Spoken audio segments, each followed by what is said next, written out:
Welcome to Indiana Sports Beat Radio, presented by Endeavor Hospitality Group and Andy Moore Honda of Bloomington. Know your role and shut your mouth, you jabroni! Fires upfield into the end zone, and it's caught! Jelani Woods! Touchdown! ISB! A 43-point night for Tyrese Halliburton. How do you like that, partner? Galloway drives all the way to the hole, throws it up. Got it!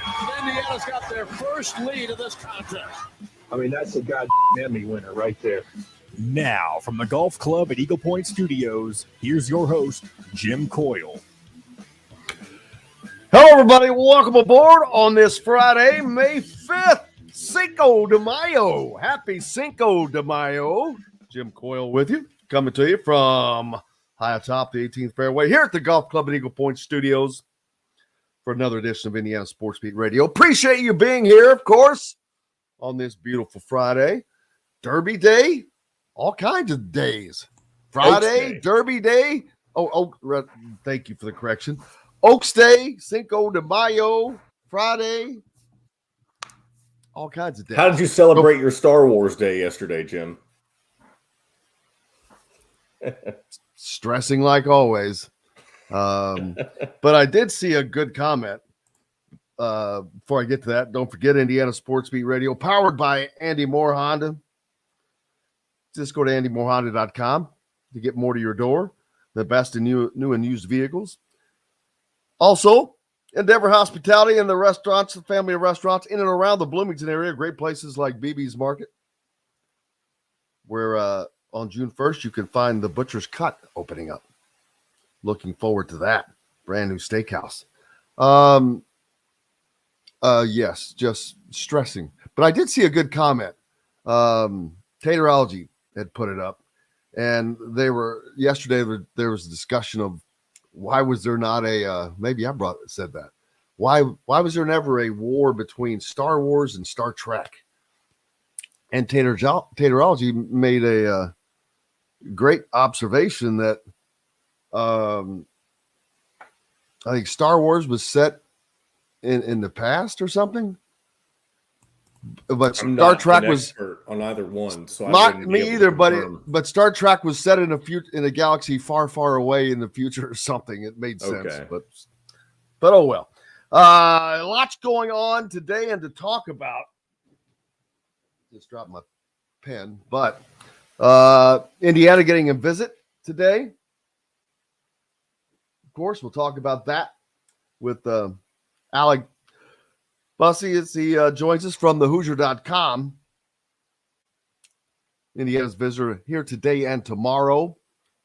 A wing player that they could certainly need, or certainly use, rather. Big 6'8" scoring machine out on the wing. And we'll find out how that visit goes after the weekend. He'll be graduation going on as well. It's graduation weekend, so there's just a lot happening. But he'll be visiting Indiana today and tomorrow, and we'll talk about that. Like I said with Alec, Zach Osterman on the show today as well. We'll talk about Indiana's alumni soccer team, the Hoosier Army. They're set to play in the soccer tournament, taking on Borussia Dortmund of Germany to start it off. We have Hunter Dickinson at Kansas to talk about. And we have my new air fryer, John Boy. It has arrived. You're diving into the world of air fryers. Hey, that's a world I've been living in for a while. I hope you enjoy it. Well, perfect. You're the man to talk to. I was wondering. I'm like, man, who could I talk to? Because all I hear is how incredible those things are, man, that they change your life. So much so that, and everyone said you've got to get the Ninja. The Ninja. Got to get the Ninja. And it was the highest rated on a lot of ones that I looked at. But I got so excited. I'm like, Well, I'm not getting a single tray air fryer. If I'm going in, baby, I'm going in. So I needed the double tray. There you go, big or go home, right? Damn straight. And I did. I got the double tray. I'm like, because I do like to cook a lot. And I do. But it's not going to be one thing. It's generally never is it just one thing that is being prepared. Yeah, and with air fryers, you get the best of both worlds. It's faster than an oven. It's not quite as fast as a microwave, but it does the job of a microwave. At least if you're reheating things, you can obviously do all sorts of things with it. But how this is going to change my life with BB's bacon? Oh my gosh, that's going to be the new best way to cook it, I'm sure. Oh my! I have been ignorant of the ways of the air fryer until now. Once you get one, you never go back either. That's how I cook unless I need the oven for something specific. All of my lunches are cooked in an air fryer. Well, yeah, that's all I've heard is that they're fantastic. And it is 100% the best way to reheat something. You no longer need to use your microwave. See, like pizza's a very difficult thing to reheat unless you had a little not a microwave, but a toaster oven type deal. Yeah. I was resorting to, I would put it in the microwave for a minute. And while that was going on, I was heating up my skillet. And as soon as it comes out of the microwave, I just put it in the skillet. And then that makes the bottom nice and crispy how you want it. Top's hot. Mm-hmm. But yeah, I'm looking forward to digging into the world of air frying, man. It's a fun world. Once you get sucked in, like I said, you'll never want to use your microwave or oven again unless you have to. We've already got a couple people asking about the hat that I'm wearing, the Indiana Sports Beat hat. This one in particular is the mesh. I don't know. I just call this a relaxed hat. It's not like a truck, that's not a trucker's hat. But very cool, and I like them. And yes, they will be available for purchase. Not trying to make money on these things, although 10% will go to Never Lose Hoop, which, while I'm talking about that, don't forget that is coming up on June 8th. The website is going to be fired up and ready to go here soon, which is going to make it an unbelievable addition to this year, making it so much easier to register, to sponsor, to just be a part of it. And it's going to be fun. We're going to have some IU athletes there. We're planning on having some coaches there as well. But most importantly, it benefits area kids with cancer and their families. And this was started by the Hulls family when Jordan's father, JC, had cancer. So it's a great deal. And it's worth going to the dinner just to try to see him trying to talk about this stuff. He can't do it. He gets too emotional. It gets to the point where it's almost comical. But there's that. And yeah, that's coming up on June 8th. $125 to play here at the Golf Club at Eagle Point. And this course is in the best shape it has been in years. It is in fantastic shape. So you got that going for you. June 8th, Never Lose Hoop golf outing. And also May 15th coming up down in Jasper at Sultan's Run. Don't forget the Evansville chapter of the IU Alumni Association is having their outing. You can reach out to Kyle King. Do we have that info, John Boy? I don't know if you had that handy. I don't have it on a banner, but we can read it off, and I'll make a banner for it. Yeah, you can just have to. Let's see, where is Daggone it? I had his information handy, I thought, but that his email. Daggone it, Gal King. I'll pull that up in a second, but because I just sent one to him, and it's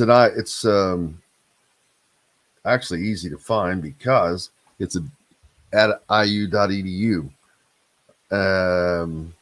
I think it's KWE King or at indiana.edu. If we find it, I'll make sure to put this stuff up. And for some reason, it's not pulling up to me. Maybe if you can. It's actually, it's very simple. It's just KYW King at alumni.iu.edu.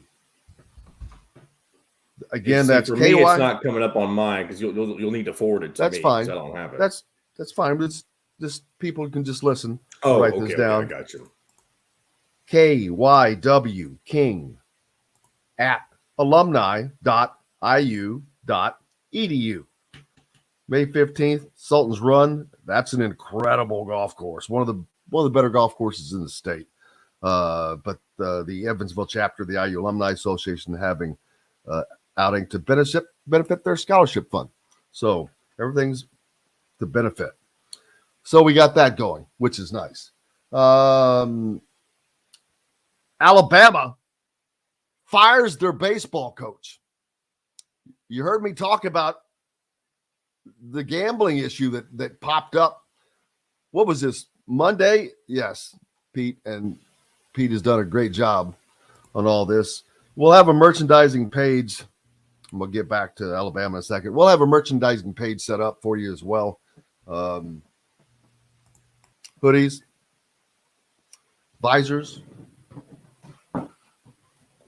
This has turned into a different deal all of a sudden. Hats, visors, whatever. Everything to make you happy. Celebrate. Yeah, I'd love to see Fozon sporting one of these over in Amman, Jordan. That would be cool. And wherever. But Alabama fires their baseball coach because of this gambling scandal, because more has come out. I believe this was Monday that this popped, right? When I started talking we about discussed it yesterday. It must have happened, but I think it happened Monday. The games may have happened a few days ago, but the actual incident, the reporting of it happened yesterday. No, well, to the media maybe. Mm-hmm. Yeah. But I think that when U.S. Integrity, who is the group that monitors all the betting, flagged two major bets on whatever day, Monday, I believe. But it was a game between Alabama and LSU.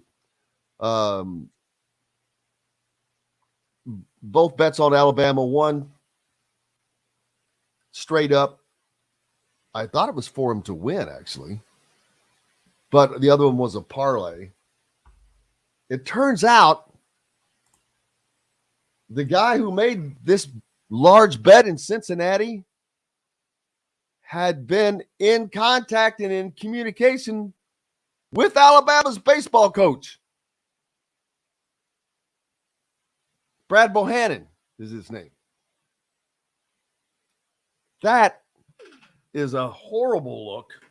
Well, there's obviously more than just something going on, but we'll talk about that in detail as well, because there you go. With all this change and people moving around, there's so much scariness of people that are coming into your program, people around the program. Yeah, it's opening up a whole new stream for people to get in. We've got to take a break. When we come back, Alec Bussey from thehoosier.com will join us. Indiana have some visitors this weekend. Talk about that and lots more from the Golf Club at Eagle Point Studios right after this. We'll be right back to the Golf Club at Eagle Point Studios for more Indiana Sports Beat Radio with Jim Coyle, presented by Endeavor Hospitality Group and Andy Moore Honda of Bloomington. If you're Good morning, Alec. Hey, buddy. What's up, guys? And I got all that stuff set up that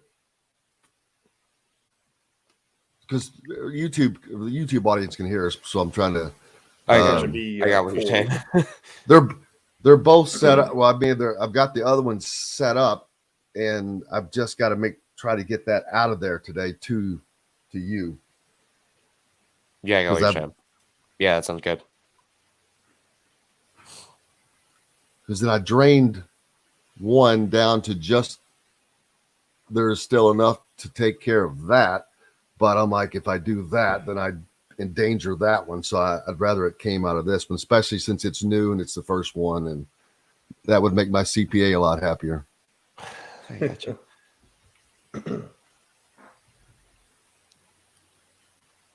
Red Black Give Back is tomorrow at Schnucks. Oh, there you go.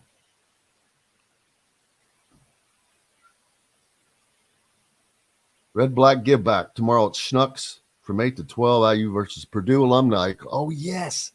Daggone it. Kyle King told me about that. Thank you, Jennifer. We'll be talking about that, or me and make that announcement.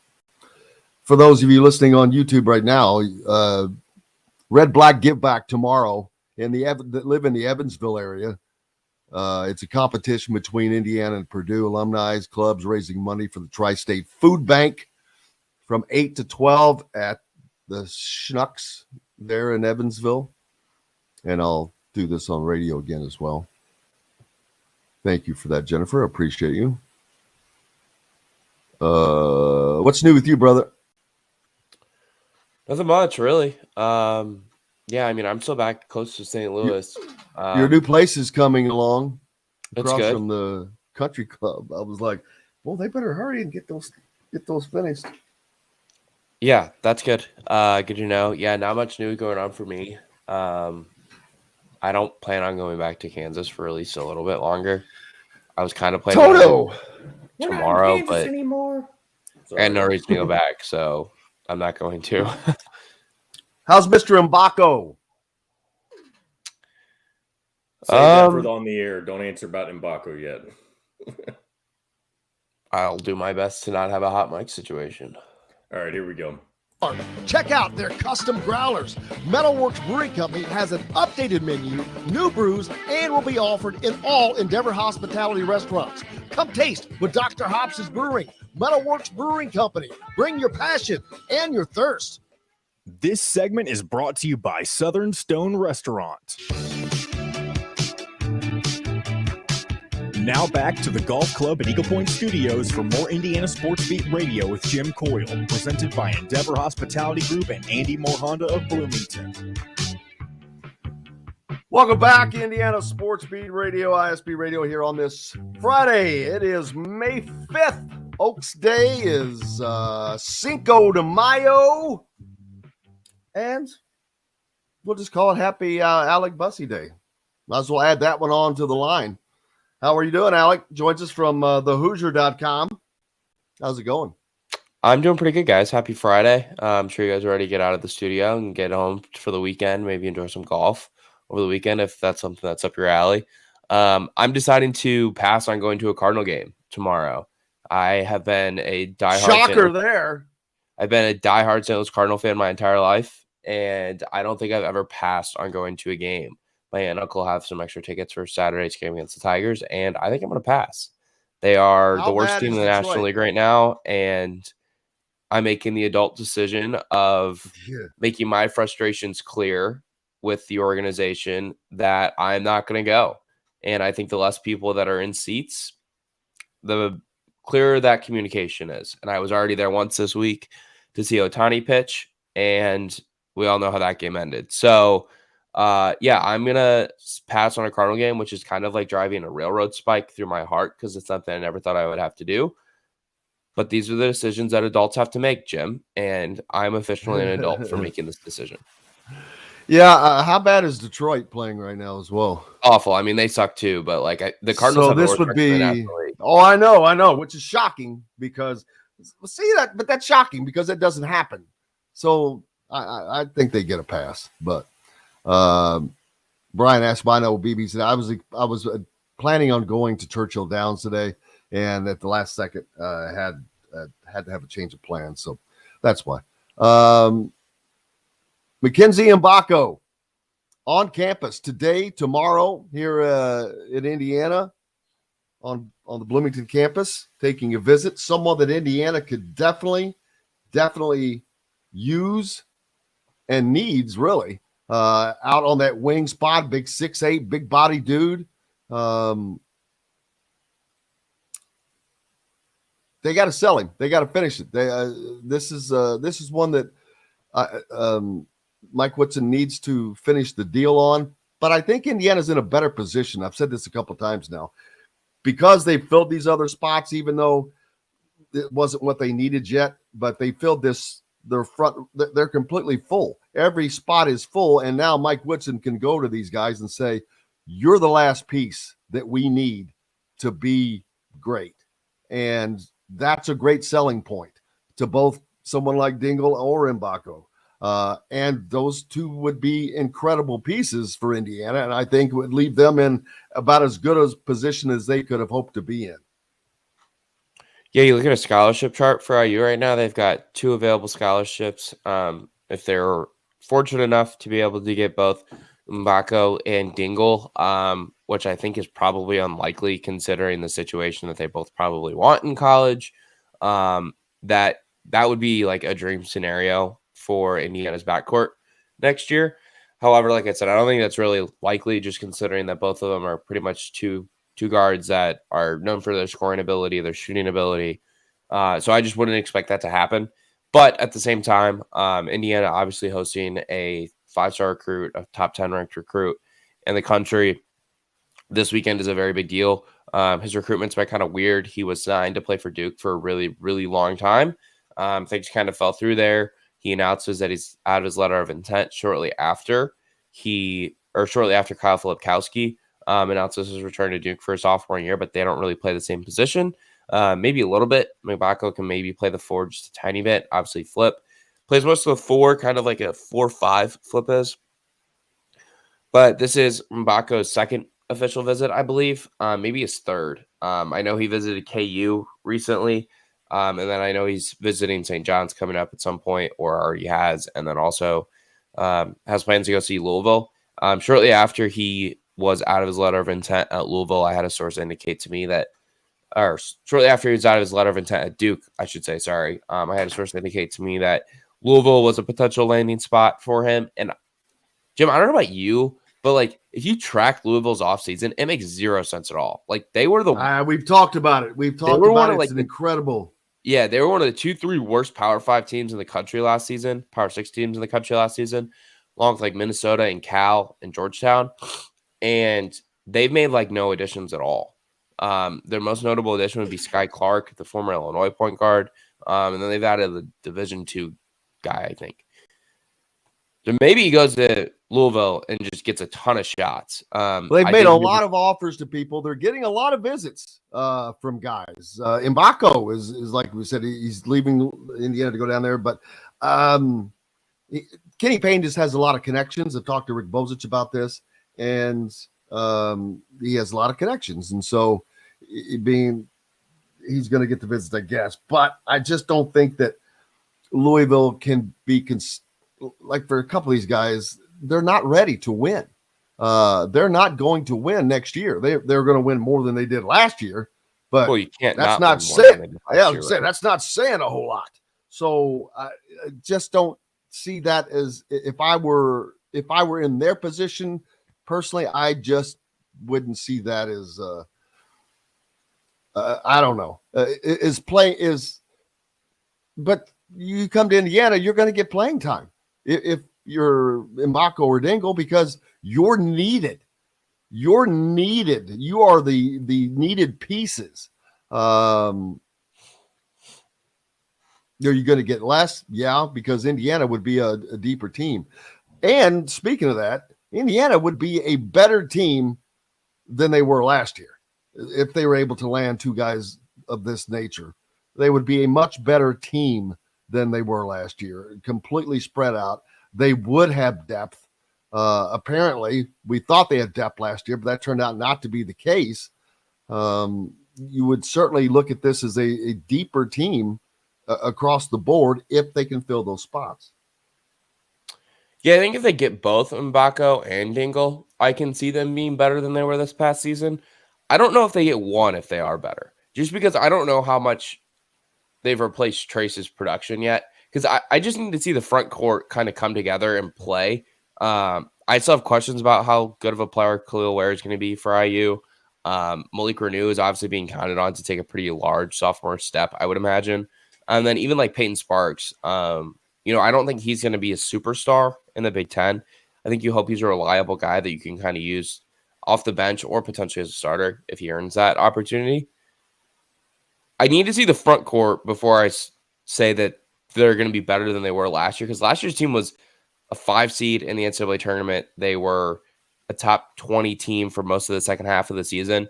I think the potential is certainly there if those pieces in the front court come together and really click and meet their potential, even if they just get one of them, that of Dingle or Mbako. Now, it's definitely possible that they are better. And I think the Big Ten is again going to be down. The top of it might be a little bit better, though. So I think that might make things a little bit more interesting for Indiana as they fight for a Big Ten title. But yeah, you put all the different things together, and there's certainly potential for them to be better if everything kind of falls into place. And I think fans at this time of the year, Jim, like, they never think about the wrong thing happening. They always think about, okay, well, this is going to happen because this is where the rumor is right now.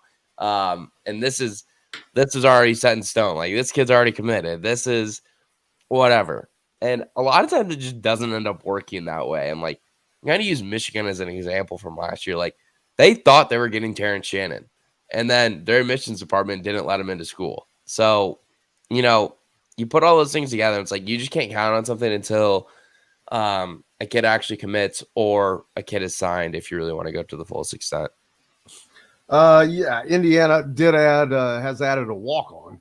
I think we talked about that yesterday. 6'6" Ian Stevens from New Pal.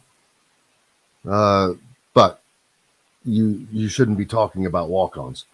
There's also someone mentioned a rumor of Mike Woodson being mentioned for the job, the Milwaukee Bucks, after they fire their coach 2 years removed from an NBA title and having the best record in the NBA this season, but losing in the first round of the playoffs. There is no way Mike Woodson goes to another coaching job. This, to me, this is his last coaching job. He's 64 years old or whatever. The money is in the bank. There is no way that I don't think he would want that stress. Although college coaching is becoming more difficult because of all the other things you have to do. I mentioned it yesterday. Recruiting is one thing, which is different. NBA coaches don't have to do. But now you have to re-recruit your entire team virtually every year over year. And it's that to me in itself, I'm like, man, that would take a lot of the fun out of being a college coach. Yeah, I don't think Mike Woodson will leave Indiana. One, for a couple of reasons. The first being, I think he kind of had his NBA opportunity, and it didn't necessarily end the way he wanted it to. It didn't end greatly in New York with the Knicks. So I think that kind of hurts him. And two, like you said, like, he's just at Indiana. He feels like he's happy at Indiana. He came back to a place that he really probably considers to be home, a place that's very near and dear to his heart. I don't see him leaving Indiana. And I think the Bucks can probably get, and this is no disrespect to Mike Woodson, but like, I think the Bucks can probably get a better coach and someone that is more proven at the NBA level than Mike Woodson is. And guys, like, they have the best basketball player in the world, or one of the 2-3 best players in the world. So I think you probably want to get a coach that's going to make Giannis pretty happy.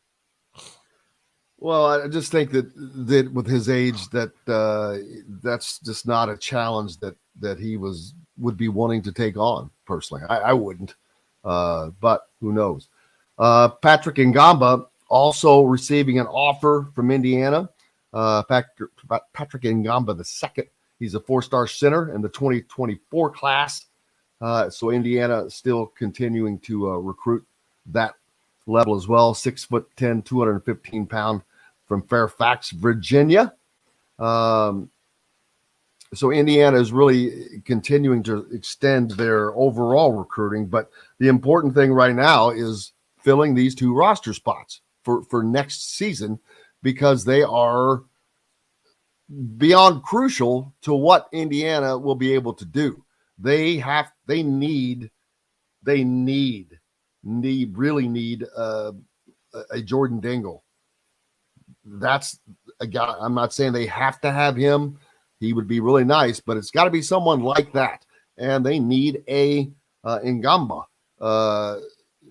McKenzie, who can, that big body wing, score, can get to the bucket, help with rebounding. The wing just didn't do a lot for Indiana. They didn't help with rebounding. It didn't help with scoring. So they need to get production out of that spot, one way or the other, to be a successful team. Not that they weren't successful last year, but when I say successful, I'm talking of the upper level. Do you want to compete for a Big Ten title, which they were capable of that last year, but they gave up a couple of losses that cost them that very thing. The loss at home to Northwestern, the loss at home to Iowa specifically, and the road loss to Iowa with a 20-point lead. So it's a must that they fill these spots, to me, Alec, or I do not see them competing for a Big Ten title. Yeah, I get that. I think I wouldn't be surprised if they leave one scholarship open. That's becoming a pretty common practice. You just don't really have a need for 13 guys, and quite honestly, you're probably not going to keep all 13 guys happy, which means you're going to end up leaving one of them in the portal at some point in the season or after the season anyway.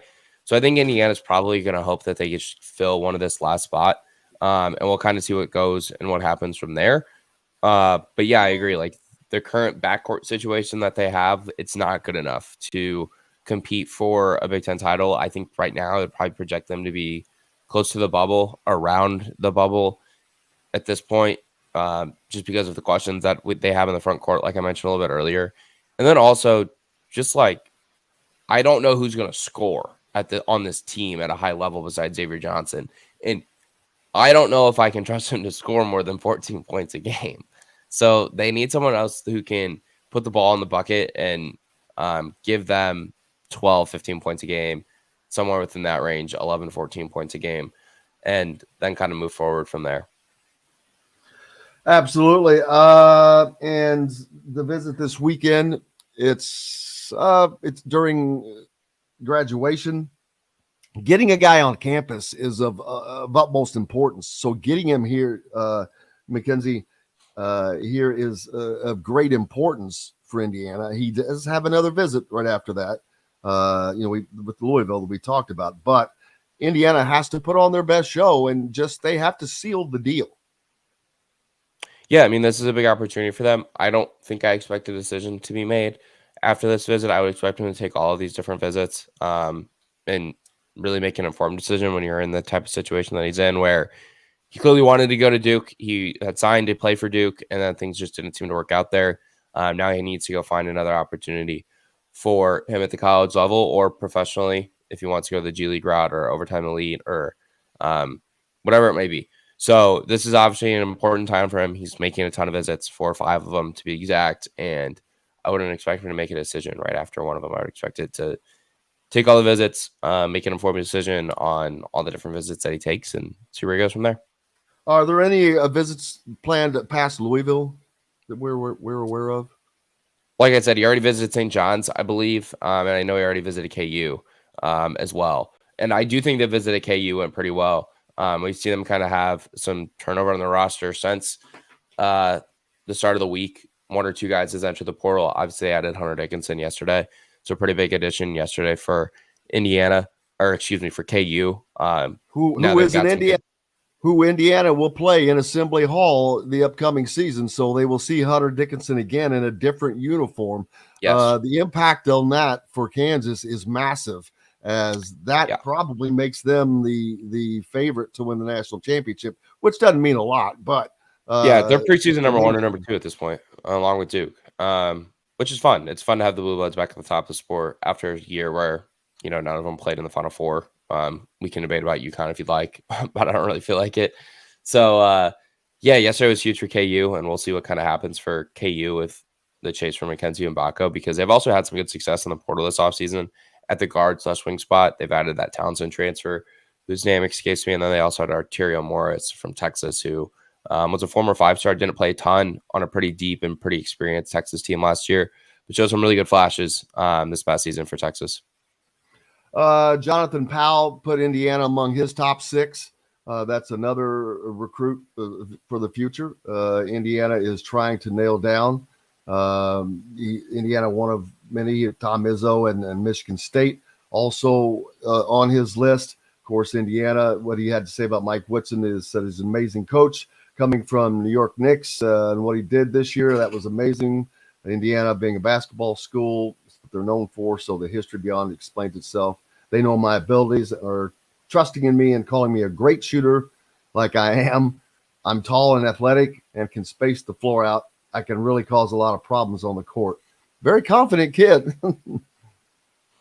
Yeah, I spoke with him yesterday. You can read that entire story with comments on every single school in his top 6. That includes Michigan State, Xavier, IU, like you obviously just read there, Jim. And then Ohio State is also involved along with Clemson. Virginia Tech, the Hokies. Yeah, Virginia Tech. I forgot the Hokies.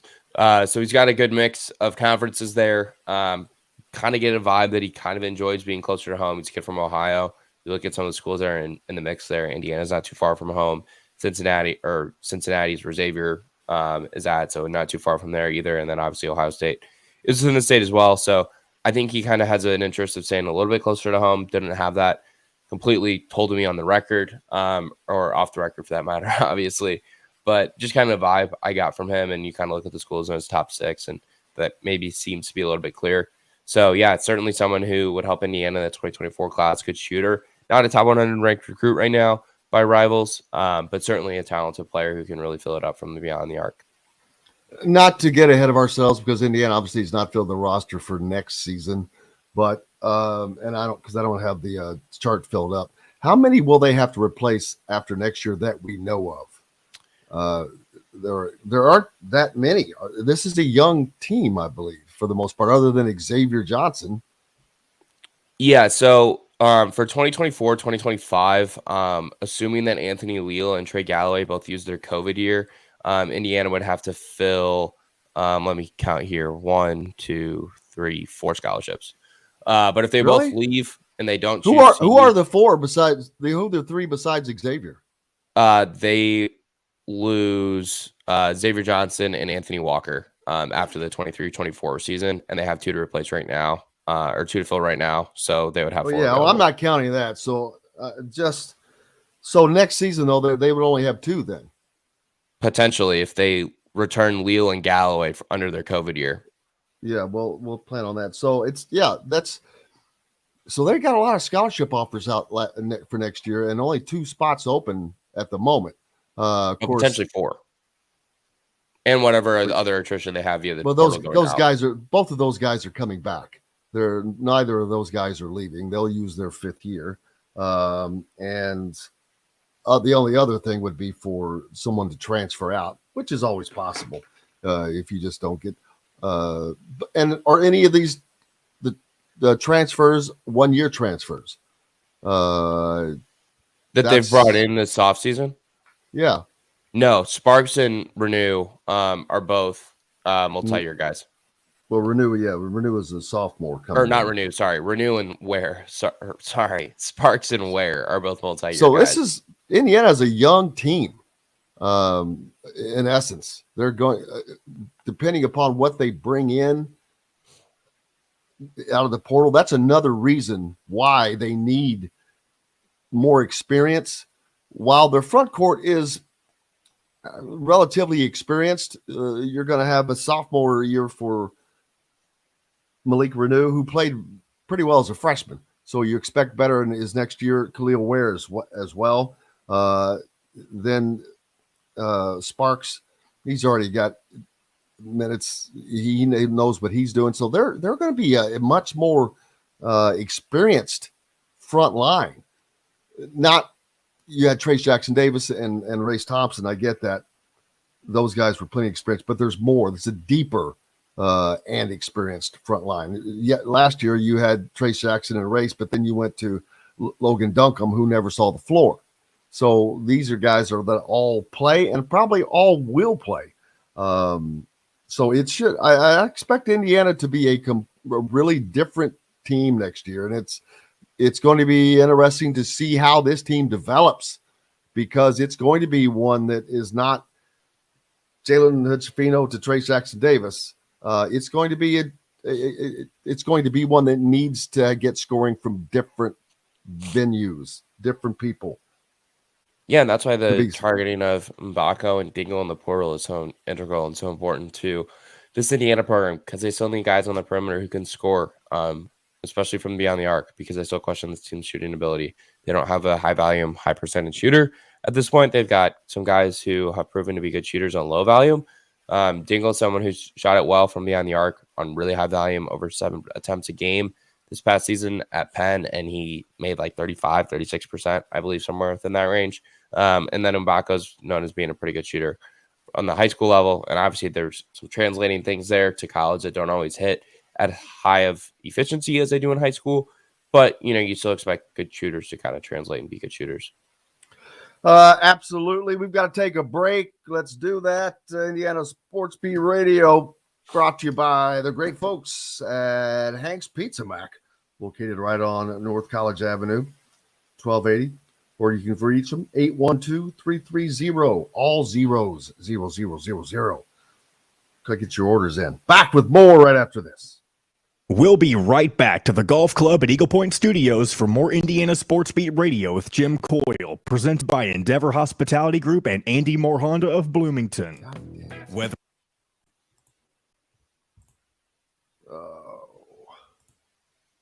So we only have not much time left, right, John? You'll have about 10 minutes here before Zach. What time's Zach? 9:30? Mm-hmm. Oh, damn it. I hate to say that. Well, we're on YouTube, so it didn't go. That's on the true. radio. That's true.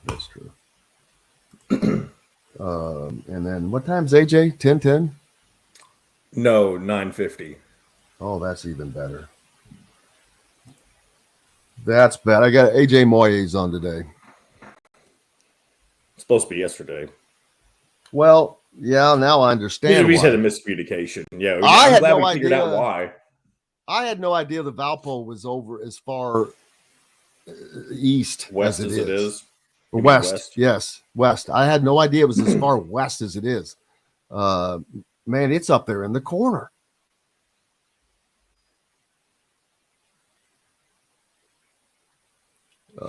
Let's see. Where is...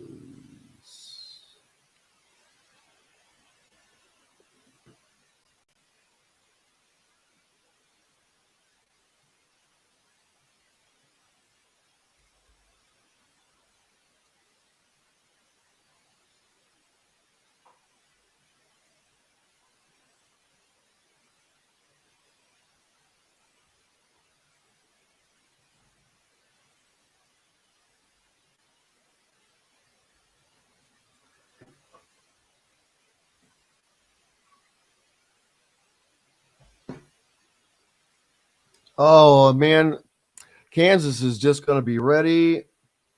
And then Kansas plays Kentucky, I'm certain. Don't they still? They do, I believe, yes. During the Champions Classic, so they might play. They could also get Michigan State or North Carolina. Who did they play last year in the Champions Classic? Was it Michigan State? I think Kentucky. No, I mean Kentucky. Who did they play in the Champions Classic? I think Carolina. I feel like they didn't. I don't think they played Carolina last year, but I could be wrong. Because I know they played Michigan State in some capacity. It may not have been the Champions Classic, but I thought it was. All right, how much time we got till we come back? All right, here we go, 25 seconds. Cook up. The Fresh Fork takes care of all the planning, shopping, and prepping and can even deliver them to your doorstep once a week. That's right, it's the fastest, simplest, and easiest way to avoid decision fatigue. You pick your plan and pick up at BB's Market with no extra charge. So leave the heavy lifting to us and enjoy healthy eating with stocked meals in your fridge. Order online today at thefreshfork.com. Fresh Fork is a proud partner of WOW Network. This segment is brought to you by RE/MAX Advanced Realty, Indie Home Pros team by Cheryl Sizemore.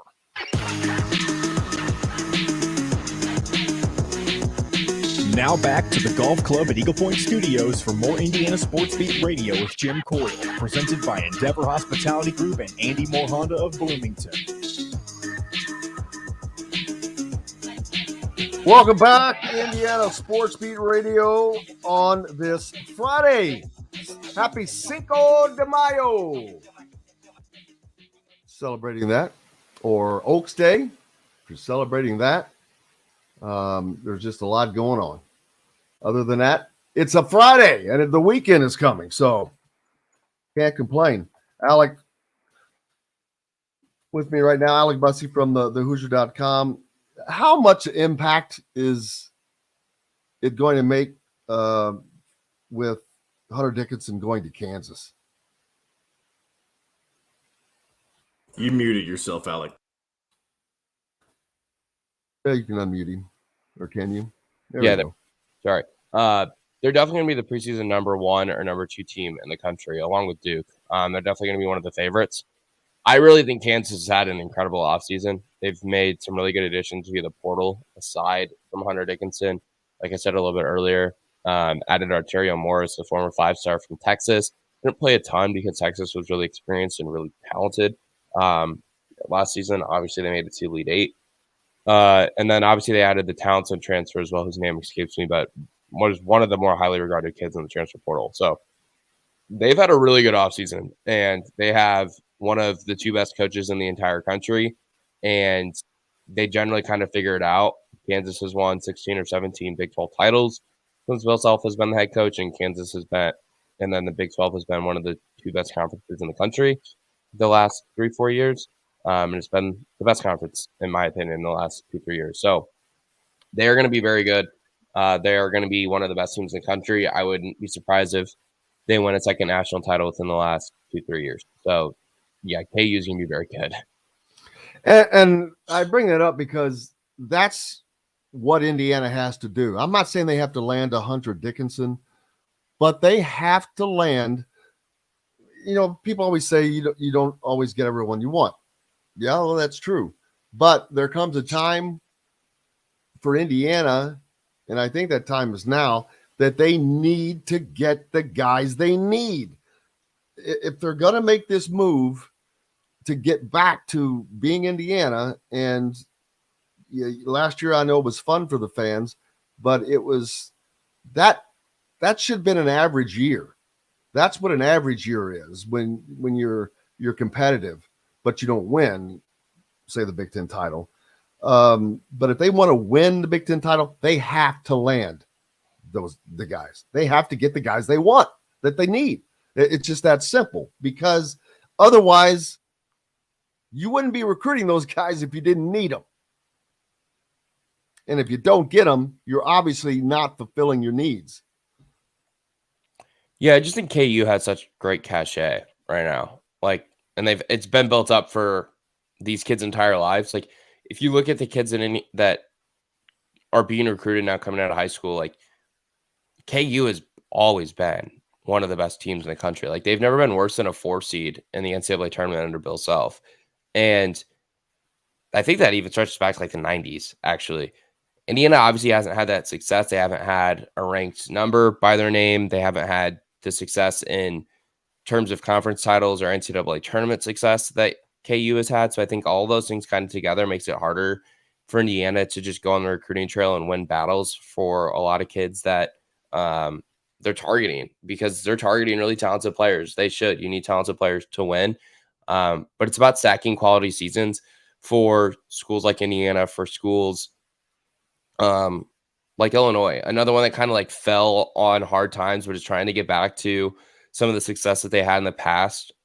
You can even like go back like a decade or so with Purdue when they hired Matt Painter. Like they had kind of fallen on some tougher times at the end of the Gene Cady era, and then they kind of had to slowly build it back up. They experienced 2 years where they finished in the bottom of the Big Ten, 1 year where they finished last in the Big Ten, and you kind of put all those things together, and it's hard to rebuild a program and get it to a national level. And I mean, KU is one of the 2 best programs in the country. Like in my opinion, Kansas basketball is the best program in the entire country.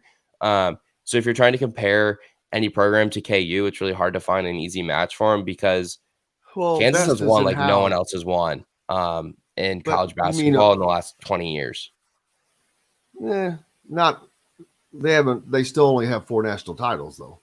And that but if you're speaking just the last 20 years, like they've got 2 titles, they've got more conference titles than anyone except maybe Gonzaga, and they're doing it at a different level than Gonzaga has been. And then they have Bill Self, who's one of the 2 best coaches in the country at this point. They are definitely one of the absolute best programs, no question. But I still think that they are one of the top programs of the last 2 decades without question. But they haven't accomplished what UConn has accomplished as far as national titles. UConn's won 5 in 24 years. So UConn is substantially more successful than Kansas has been. It just seems like Kansas is a longer running. Kansas is what I call a blue blood. They are a blue blood because their winning started back in the 50s, back in the 40s, really. Indiana beat Kansas to win their first national championship. But they've been a successful blue blood Continuing. Kentucky has continued. Duke is newer. Their run just started in the 90s. But yes, Kansas is one of the most successful programs, but Indiana was that, and they're this close to being back there. But that's my point, is they have to get the guys that they need. They have to get these 2 guys, or one of these 2 guys. Dingle more than Mbako probably. Scoring just is something that Indiana has to get from different people. And they have Xavier Johnson who can score. That they can get some scoring from the other guys that are already here and that have been added. And I'm not talking about big numbers, but this is a guy who's averaged 24 points a game. He's averaged double figures in scoring each of his 3 collegiate seasons.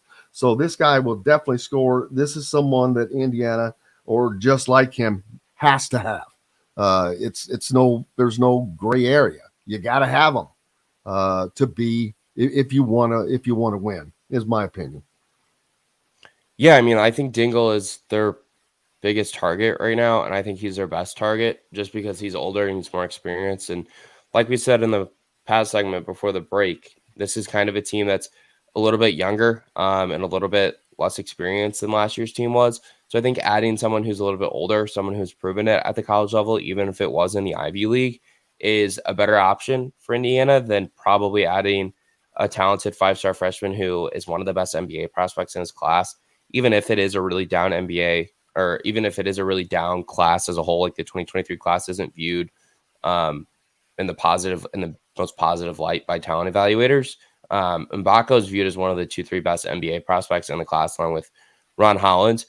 So you kind of put all those different things together, and I think that Dingle is a better target for them. He's older, he's more experienced, he's more proven at the college level, and he fits a great 2-guard role where he's going to play directly off of Xavier Johnson and probably spot up in the corner a lot in pick and roll actions that they're going to run a ton of with Khalil Ware and Xavier Johnson. LG makes a good point that Khalil Ware probably will, if he has a good year, the NBA is going to be a calling card for him, because again, you look at the top 20 picks in the NBA right now, prognosticated, they're all freshmen or that equivalent. So, the longer you go, your odds probably go down of making it in NBA or being drafted in NBA. It's not always that way. Some people just get better. Some people just need that time. to mature, physically mature. We'll see. David asking if you think that Indiana will go after Caleb Love again. I don't. I don't know how much they really wanted him to begin with. I don't know that he fits in to what Indiana needs. He's also Dingle's a much better next fit. year. He squashed those rumors yesterday. Oh, there you go. So Michigan's going to be an interesting team next year after losing Dickinson. It's going to be it's how Indiana's schedule has been affected by a lot of these. And Dickinson in two ways. He leaves Michigan, so he's not going to be there, but they have to face him in the non-con play. Make sure you look up the Hoosier.com. Keep up with what's going on this weekend. McKenzie and Baco visiting, and anything else that happens. Alec Bussey and the crew will have it. Yeah, guys, looking forward to a somewhat busy weekend. Obviously, we'll have coverage of the McKenzie and Baco official visit up later today on the website, and then we'll have some other things coming up on the website as well. You guys can give me a follow on Twitter for any updates that come from the weekend at Alec_Bussey. Looking forward to it, man. Thank you very much. Thanks for having me on, guys. Appreciate it. Hey, we've got more coming up. Zach Osterman from the Indy Star is going to join us, and AJ Moye, former IU great, now Valpo assistant, on the program today. We're back with that and more after this. We'll be right back to the Golf Club at Eagle Point Studios for more Indiana Sports Beat Radio with Jim Coyle, presented by Endeavor Hospitality Group and Andy Moore Honda of Bloomington. If you're in the market. All right.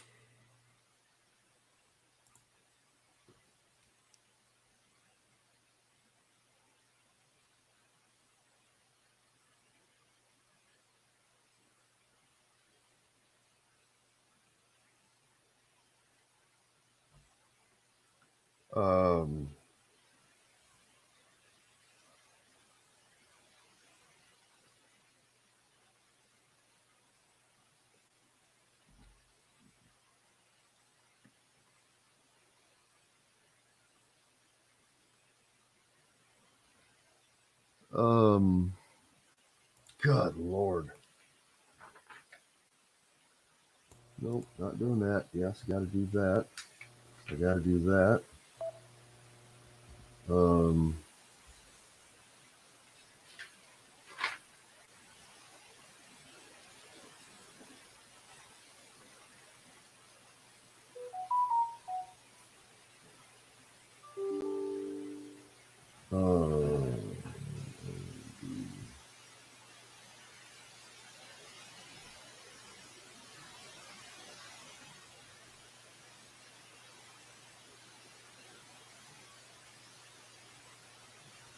Quiet today. What is? In between. Oh, it's fine.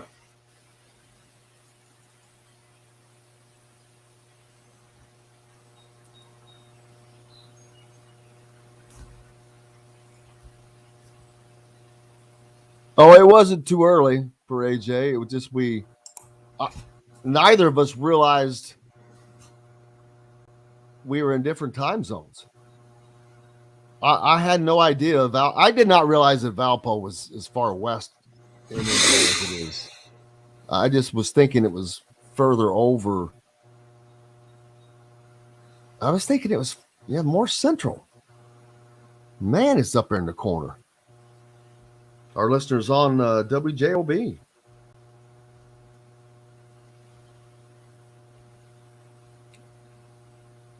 Which is cool.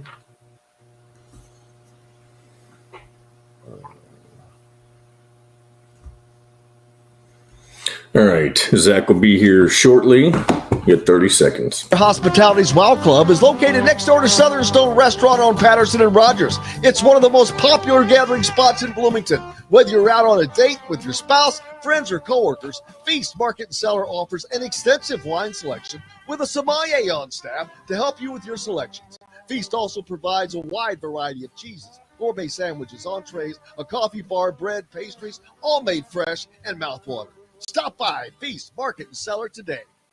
This segment is brought to you by Feast Market and Cellar.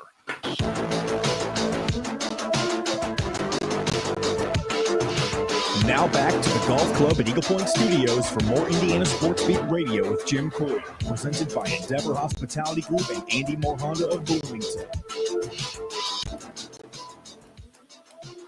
Welcome back, Indiana Sports Beat Radio here on this Cinco de Mayo. Happy Cinco de Mayo. Zach Osterman from the Indy Star joining us with a special guest. How are we doing today? Say hi, Eamon. He's got a baseball ready to go, getting warmed up for the weekend. Righty, got the curveball. He looks like he's working on that curveball. Got the twist going. Zach, this weekend, the IU alumni soccer team participating in the soccer tournament, their first round game against a German team, Borussia Dortmund. This would be something pretty cool, I think. I'm looking forward to it. I can't remember. Are any of these games on TV? I don't know that. I don't know if they're broadcast or streamed anywhere. It is interesting just to kind of see how, I don't know, for lack of a better term, see how it goes. Like, see what the interest is, because I think there's always going to be interest in stuff like the basketball tournament. That kind of grassroots level, like sort of alumni event for basketball. But I would be curious to know if there's, as we kind of tear more of the walls down between, sort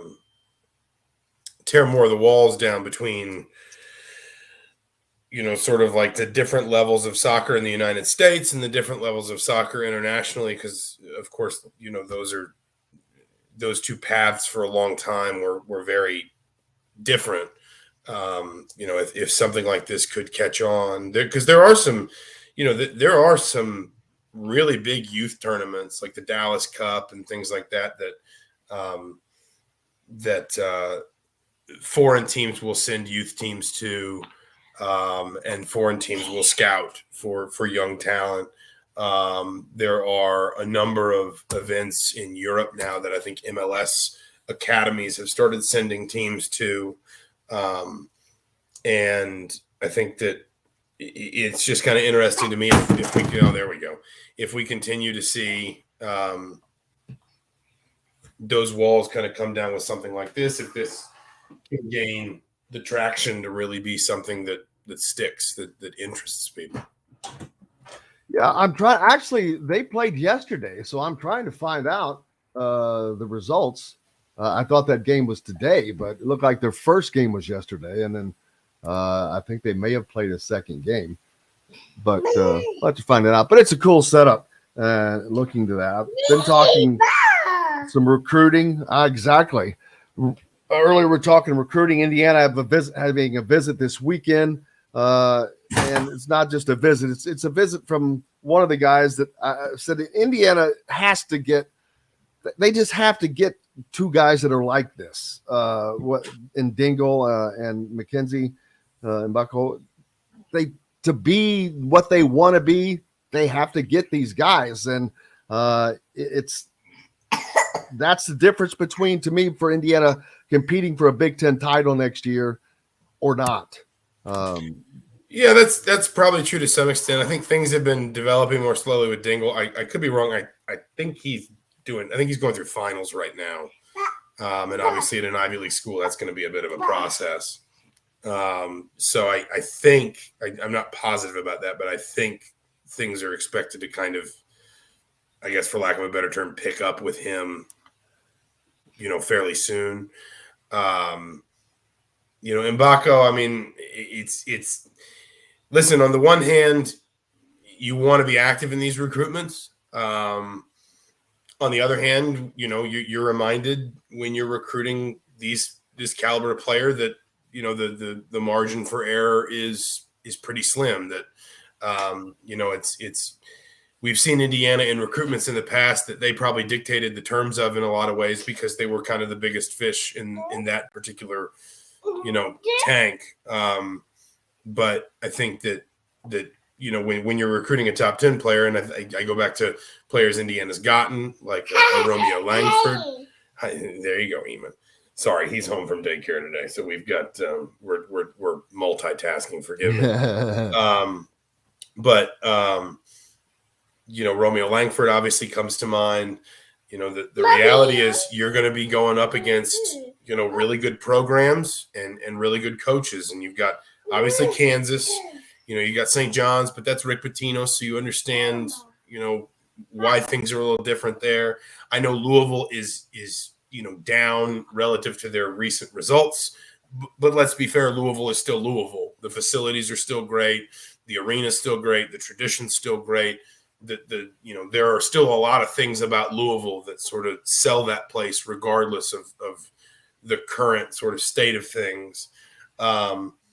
And so I agree with you. Indiana needs difference makers for next season, and in particular, it needs difference makers at kind of the spots these two players, would occupy. Jordan Dingle being sort of a two guard or a second guard, and Mackenzie Mbako is sort of a 3-4 hybrid that can shoot threes, can stretch the floor a little bit. But when you're going up for top 10 recruits, or you're going up for transfer prospects like Jordan Dingle, who's expected to kind of be one of the most coveted players left in the portal cycle, it's a reminder that, like I said, the margin for error is very slim. Well, and I use Hunter Dickinson going to Kansas. Not that Kansas is their program has been going well. Obviously, they won just a few years removed from the national championship, probably the favorite to win one next season now. But that player made that much difference for them. They weren't the favorite. They were going to be expected to be a good team, but now they're expected to be a great team. And that's the difference for Indiana that I talk about, them needing those guys. That's the difference for Indiana. And they're that close. I believe that. But you got to have what you got to have. That can cut both ways. We wouldn't have said Indiana was a Big Ten favorite until Trace Jackson Davis came back last year. And we wouldn't have said, and in fact, frankly, we classified Indiana the way we classified a lot of Big Ten teams, sort of saying, well, we don't know what to think of them. How are these freshmen going to develop, or how these transfers going to settle, or, can Zach Edey play 29 minutes a night for Purdue, that kind of thing. The reason we picked Indiana, even still having some questions about them last year, was they got, kind of the news in, I think it was maybe late May. I think it was late May. It was around the time of the combine, that Trace Jackson Davis would be coming back. And listen, it's not the most kind of comfortable thing in the world, but this has always, to some extent, been the case for the vast majority of programs. Even programs like Kansas have always kind of had to, pin, some of their fortunes on either spring decisions or, I think, crucially, historically, draft decisions. And, guys going through the combine process and then deciding whether they want to stay in or pull out. If you're not the one or two programs that are just sort of consistently stacking your roster with top 10, top 15 players, then you've got to accept that, especially now, it's become even more sort of heightened or more intensified with the portal process, that basically you're going to have to wait until late April or May most of the time to know if you put it this way, if you're not going to be a very good team, you'll probably know that sometime in April. Like if you know what I'm saying, if you're not going to be able to get better in the portal, if you're not going to be able to get better recruits in the spring, if you don't have guys going through the draft process that need to, that may come back, may not, then you'll have a pretty good idea by mid-April of what you are. Most programs that want to have genuine sort of ambitions to be top 10, top 15, competing for a conference title, all that kind of stuff, they are made to wait. And it's even more so now because of the portal and because of how much more accommodating, too, it should be said, the NBA draft process is to going through that process, but retain, even engaging an agent, but retaining your eligibility. That's just, some of this is specific to Indiana, but some of this is also just, listen, this is the price of doing business if you want to be in or around the level that Indiana wants itself to be in. As Emmons got your candle there, I talked earlier, I asked the question, how much fun do you think it is now for not less fun for college coaches? The recruiting is something different than they have to do than the NBA. But then now you have to recruit your team almost daily. Yeah, I mean, listen, I think you've seen a number of. I mean, it can go both ways. There are coaches who have said, that there's been a strong sort of suggestion that not just in college basketball, but in college football, you've seen a lot of coaches try to find paths to the pros because they just don't want to have to deal with all the uncertainty and tumultuousness of college. On the other hand, like I liked what Mike Bray said. I think it was last year. He said we're paid a lot of money to figure this out, so we got to stop complaining and just figure it out. I think I'm sure coaches would say it's added work. It's added, layers to what they have to do. I do think that it's almost sort of like it's just shifted the balance at some level. I know we've talked about this, but Indiana wasn't really active in the portal last year. They committed a lot of resources to Malik Renew and his recruitment, a lot of their time and effort in the spring. They had a couple irons in the fire in the portal, but nothing like what they've done this year. And then it was just about waiting on the decisions of guys like Race Thompson, who we weren't sure was going to take that 6th year, and Trace Jackson Davis, who was going through the draft process.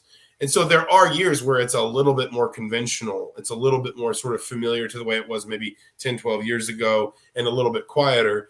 But then there's also years like this one where it's not just that Indiana's been very active in the portal. It's that Indiana knew it would need to be. And I think Indiana, would have been investing time and effort as much as it could without running afoul of like tampering rules and things like that back in the winter in terms of laying the groundwork of who do we think might enter the portal, what kind of needs do we think we'll have, what's going to be the best plan for sort of, how do we best sort of map out April and May so that we're efficient, we're getting the guys we need, because as we both know, portal recruitments move fast.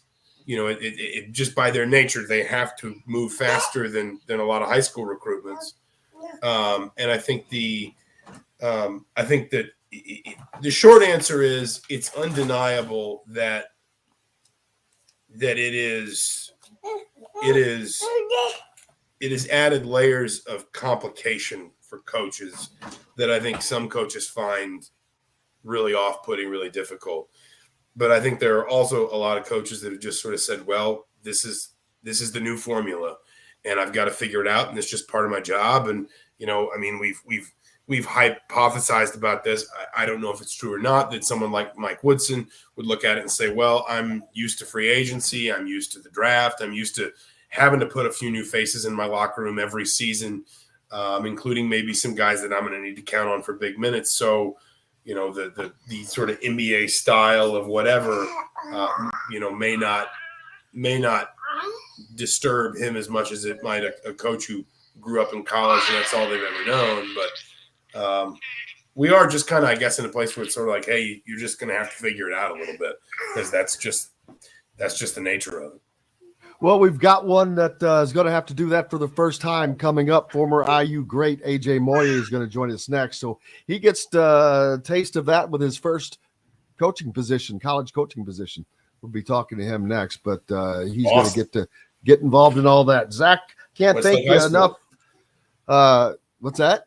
I said Westlake High School, Atlanta, baby. There you go. Oh, that's right. I forgot. You're both Atlanta guys. I forgot about that. We do have to take a break, but I'll bring AJ in real quick. I'm sure you guys have met plenty of times. So, but I forgot you're both Atlanta guys. You're a little older than I think we may have kicked some of the same rocks, but you're a little older than me. Yeah. So I went to Riverwood on the north side, but it's been that feels like ancient history. Oh man, they were in my region actually. They were in my conference. That sounds right. We got kicked up to 4A when I was in school, and then we just got our faces beat in by everybody we played in almost every sport. Yeah, my last 2 years. Yeah. They almost upset me, man. The first game of my senior year. Well, Riverwood was never very good at basketball. We had a couple decent runs in football. Yeah. But yeah, so it's just Nice to talk to somebody with the 404 area code. Zach, thanks a lot for joining us, brother. We appreciate you. And have Thanks a for great letting weekend. Eamon come You and on. Eamon. I appreciate Absolutely. it. We'll talk You to guys you have soon. a great weekend. Have a We're great back. weekend, everybody. You bet. We're back with more right after this, including AJ Moye, the new assistant coach at Valpo, right after this. We'll be right back to the golf club at Eagle Point Studios for more Indiana Sports Beat Radio with Jim Coyle, presented by Endeavor Hospitality Group and Andy Moore Honda of Bloomington. How you been, man? Man, I've been wonderful, man. Wonderful. I just been, it's recruitment. I've hit the ground running with the recruits, but I've done it. We've done a great job since I got here. We've done a great job. This week was awesome. Yeah, I had no idea that Valpo was as far west in Indiana as it is, like the time zone thing. I'm like, what time zone? Because I had no idea. We're right by Chicago. You know what I mean? Yeah, I see that now. I flew into Chicago and then I drove down by the hour. Hey AJ, could you tilt your phone sideways so we get a horizontal camera view? Yeah, I'll do that. Thank you. Thank you. Yeah, we're on one of the radio stations that we're on is up there. WJOB 1230 AM 104.7 FM. Carried there in Hammond. So Hammond? Yeah, I wonder if they carry your all's games. They probably do. So how's it been? Oh, it's been great. It's been wonderful. Wonderful, wonderful, wonderful. Man, this has been a long time coming for you. Yeah, it has, man. It really has been. Really has been. But I've been staying prayed up and just getting after it, and God opened the door for me, so I'm very grateful for that one. Jim, don't forget the Kirk Haston thing during this segment. Oh yes. Oh, dude, it's Derby Day or Oaks Day, but it's Derby weekend, and it's like 5 years ago. I had Kirk on. I mean, he was on more than that, but this one particular time he was on, and I was at Churchill Downs and just calling a bunch of IU people and saying, hey, just give me your Derby pick. Real quick. It's all you got to do. And they're like, oh, it's this. And I get to Kirk, and he says, well, can I make up my own horse's name? And I'm like, sure. I'm like, yeah, I don't care. I had no idea what he was doing. And he said, well, and you'll hear it, but he goes into this. This was not planned. I had no idea. And I'm like thinking, this guy's a maniac. and he's gonna hate that he ever did this, because every year, once a year on Oaks Day, we run this because it's awesome. Yeah. But like one of these days when he's governor, he's going to freaking hate this thing, because I call him the governor. I say he's going to be governor one day. I've never heard it. Oh, you're all right. Here we go, guys. Awesome. Strives to always provide their guests with an exceptional dining experience. With weekly specials, quick, attentive service, Southern Stone Restaurant provides delicious 5-star comfort food with a Southern charm at 2-star prices. Southern Stone Restaurant is part of Endeavor Hospitality's Wow Club. This segment is brought to you by Courtroom Sports Grill in Bedford.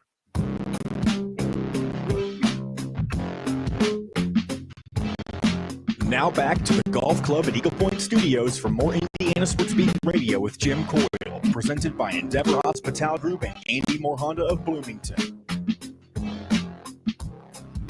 Welcome back. It is Cinco de Mayo. Happy May 5th, everybody. It's Oaks Day, Derby weekend, graduation weekend.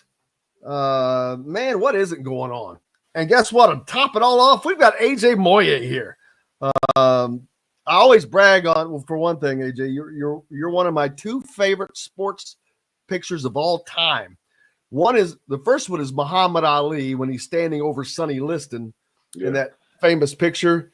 And people don't realize he's actually saying, get up, and they just caught him in that phrase, in that pose, but it's what that picture is. But the other one, of course, is you blocking Carlos Boozer in that 2002 game against Duke in Lexington's Rupp Arena, 6'8" Carlos Boozer. I've told you this every time you're on. I would have that made into wallpaper, and my house would just be wallpapered with that thing just on a loop over and over. That's just a badass picture. I think I'm gonna put it up in my office, man. I don't know. I may put it in the corner where not too many people can see it. But dude, I'd be selling that thing. Yeah, that was a great moment in time, great moment in sports history. And he's got a set of twins that they're awesome. Maybe somebody you should be recruiting. Maybe they are tearing it up. Recruited? I know one's getting only I think it's almost a foregone conclusion that the one that was just National Player of the Year as a sophomore, I think he's going to Duke. I think it's foregone. Absolutely. AJ just recently became an assistant coach at Valpo, if you don't know. And becoming a coach has been something you've been wanting to do for a long time. You've been working in basketball, been training since 2011? Yeah, since I retired, I've been training. I've also coached high school basketball. I put about, 13, 14 guys, Division I, and won a CIF championship in California, and a couple of them actually. And then, so I've been doing that, but mainly I've just been working at the Mama Sports Academy and just training everyone, pros to college All-Americans. Jaime Jaquez was just one of mine. I had Jaime since he was like 13, 14, so it was real cool watching him become All-American, Pac-12 Player of the Year. So, just working with guys. Yeah, Jaime Jaquez has had an unbelievable career for Mick Cronin at UCLA, and they've been everything that UCLA's been doing of late, he's been right in the middle of. So that has obviously great to see. And working at the Mamba Academy, former Kobe Bryant's academy, that in the early, were you able to work with him in the beginning before he passed? Oh yeah. I mean, but people don't know this, but so I met Kobe when I was like 13. The NBA Summer League used to be in Long Beach. So in the summers, I used to always spend the summers with my father.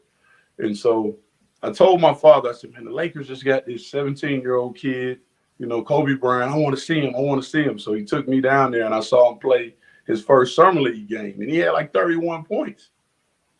And then I remember after the game, he was talking and they were like, well, Kobe, man, you were so great. And we hear your work ethic is legendary, this and this and this. And he was like, yeah, it's true. But he said, my thing is I believe in myself. And he said, if you don't believe in yourself, no one else will, right? And he said that, and that just kind of sparked the light in me. So, I met him again when I was 17 at ABCD camp in Teaneck, New Jersey, right? But it was an Adidas camp, and back then he was signed with Adidas. So he came and talked to like the top 10 of us there. And from then we just formed a good bond. So we were actually open like a year or maybe year and a half. And then, Kobe came down.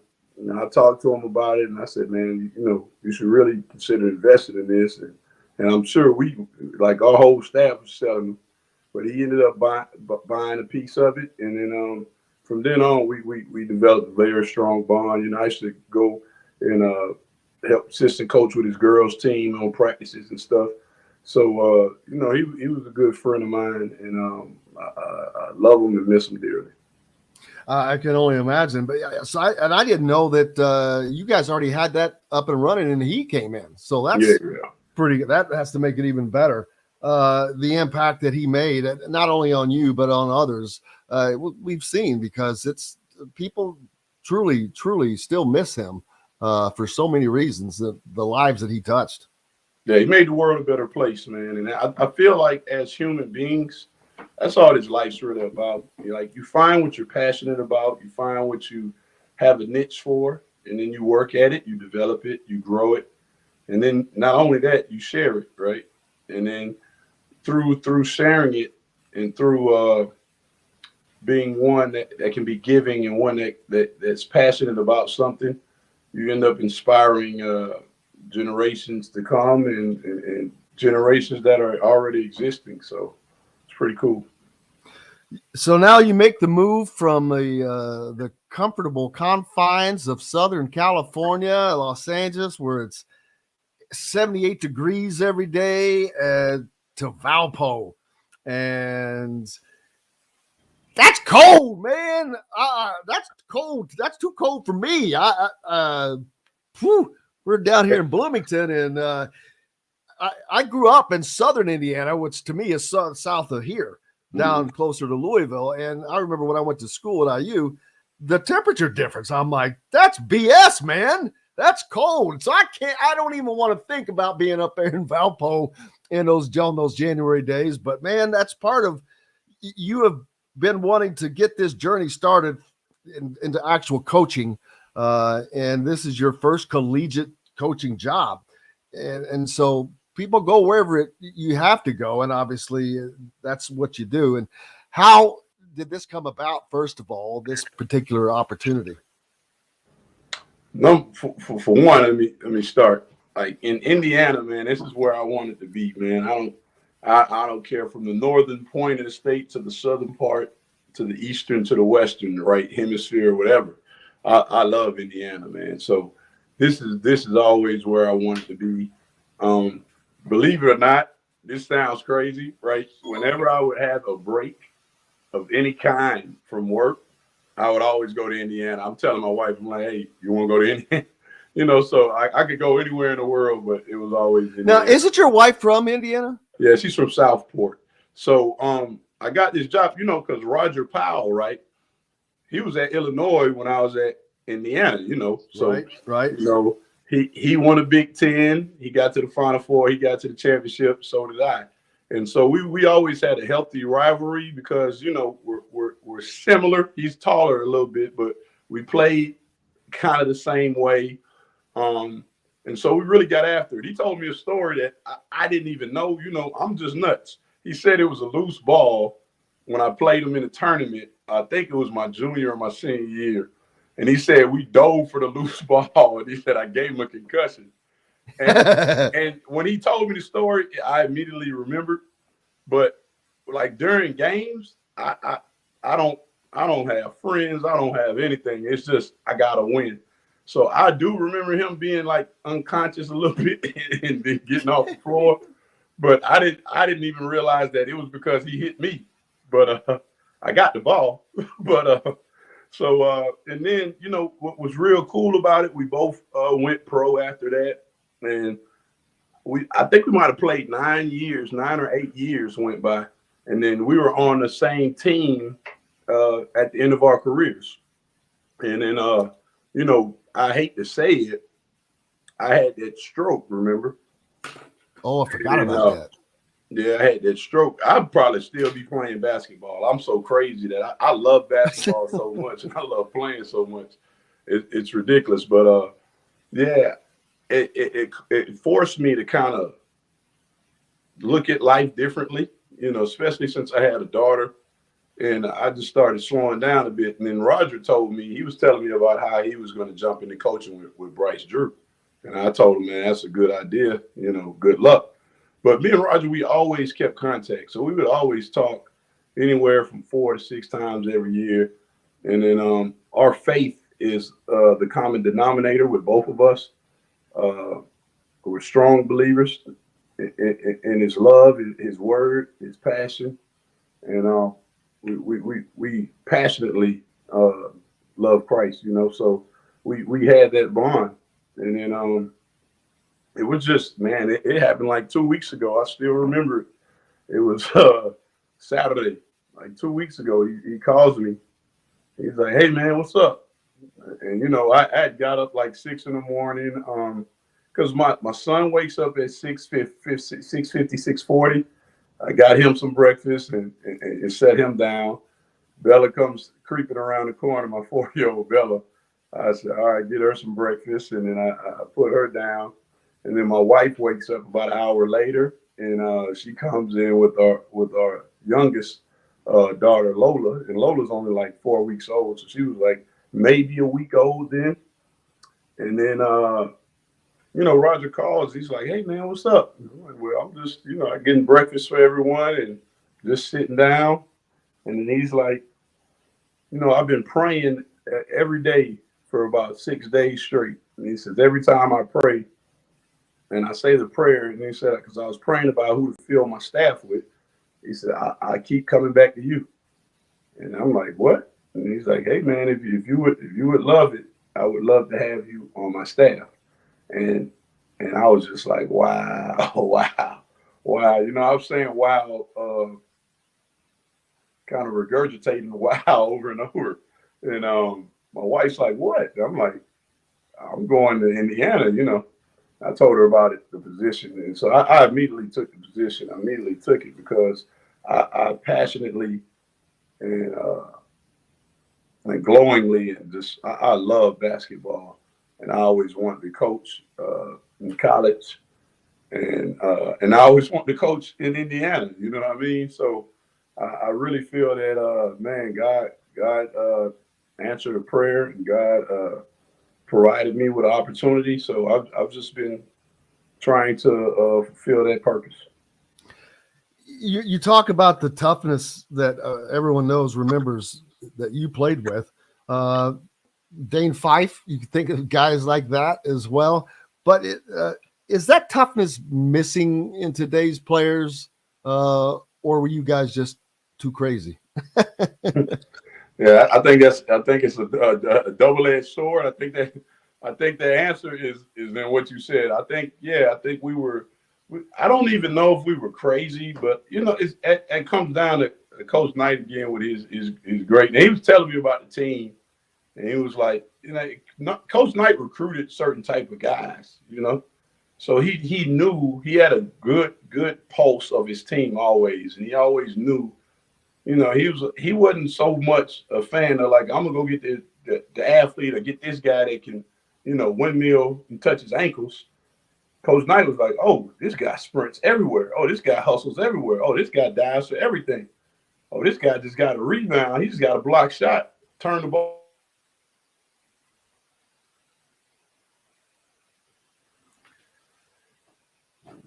AJ Moye. There we go. So, you know, with Coach Knight, that was Coach Knight's like biggest thing. He knew what he wanted. But yeah, I feel that, you know, with the toughness, I know for a fact I'm gonna bring that out of guys, you know, because it's not so much toughness, it's the discipline, right? Because you have to be disciplined in order to be tough, right? So it's the discipline, and then it has to do with the work ethic. So if you get the discipline and the work ethic aligned, toughness kind of comes out of that because of that, you know, because if all you do is work hard and all you do is do what you need to do appropriately, then you know, you'll find that, you know, things tend to open up. We've got to take a quick break. AJ Moye is with us, newest assistant coach at Valpo, former IU great from the 2002 Final Four national championship title game team. We come back, we're going to talk about Kirk Haston and some other things with AJ Moye. Thanks a lot. Back with more right after this. We'll be right back to the Golf Club at Eagle Point Studios for more Indiana Sports Beat Radio with Jim Coyle, presented by Endeavor Hospitality Group and Andy Moore Honda of Bloomington. If you're in the market, where are you recruiting right now, man? Man, I'm all over. You know, that transfer portal's huge, man. It's big. So, you know, like we had to get some portal guys, and but you know, we're really recruiting Indiana hard. I've been I don't know, about 3 high schools so far. I have been averaging like 1 a day, and yeah, just going out seeing kids, making good quality connections for the future, right? But also, as far as recruiting nowadays, we're on these phones all day long. I'm looking at prospects all day long. I woke up this morning, I probably looked at 3 to 4 prospects. You know, you evaluate, and you try to see which piece fits. You know, just see how they fit. And I'm real happy with the class we're amassing. Like we're putting together a good class of good individuals. We did a Zoom visit the other day, man, and I just loved it. We got this kid, you know, you got this kid. He's coming, but man, his parents were two of the best parents I've ever seen or met in my life. They remind me a lot of my mom and dad. You know, they were strong believers, and they were strong supporters. You know, they support their son throughout, no matter what. And you know, I love to see that. I love to see that. Well, that always seems to make such a difference in the player. You can just tell. You can rely on that player. You don't have to worry about him letting you down in a lot of ways. Not that they're not going to make mistakes. We all make mistakes, but you know that if it does, it's probably not with purpose or he's not the guy you're going to have to worry about. Exactly. That has to be a great feeling. And that's the thing. That's the kind of guys we're recruiting, and honestly too, that's the kind of people we are. I mean, this coaching staff, to me, it has a lot of similarities of my coaching staff early in my Indiana career, right? Because my Indiana coaches, man, they were some great coaches, especially freshman, sophomore, and junior year in particular. It was just a great mix of guys. I mean, if you look at the guys we had, like, think about it. We had Dusty May, Ron Sanchez. They were managers. Guys. You understand what I'm saying? John Treelor, who's a wizard. With Dr. Hops' Brewing, Metalworks Brewing Company. Bring your passion and your thirst. This segment is brought to you by K-Bello. Now back to the Golf Club at Eagle Point Studios for more Indiana Sports Beat Radio with Jim Coyle, presented by Endeavor Hospitality Group and Andy Moore Honda of Bloomington. Welcome back, Indiana Sports Beat Radio here on this Cinco de Mayo, May 5th, Oaks Day as well, and we are so fortunate to have Valpo's newest assistant coach and former IU great AJ Moye with us.